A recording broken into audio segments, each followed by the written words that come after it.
Dhaka metropolitan police ডিএমপির অতিরিক্ত commissioner Mohammad Harunur রশিদকে বদলি করা হয়েছে। নতুন ডিএমপি ডিবি প্রধান হিসেবে দায়িত্ব দেওয়া হয়েছে অতিরিক্ত কমিশনার মোহাম্মদ আশরাফুজ্জামানকে। বুধবার সন্ধ্যায় ডিএমপি কমিশনার হাবিবুর রহমান কালবেলাকে এ তথ্য নিশ্চিত করেছেন।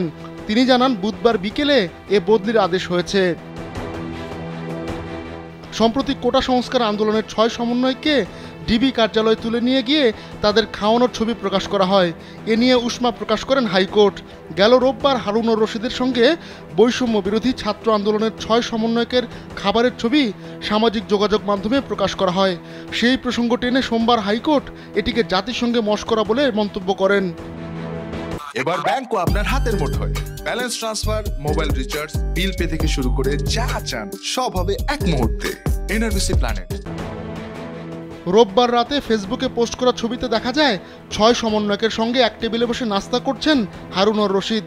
ছবির ক্যাপশনে তিনি লেখেন, কোটা সংস্কার আন্দোলনের প্ল্যাটফর্ম বৈষম্য বিরোধী ছাত্র আন্দোলনের সমন্বয়করা নিরাপত্তাহীনতায় ভুগছিলেন, তাই ওদের ডিবি কার্যালয়ে এনে তাদের সঙ্গে কথা বললাম।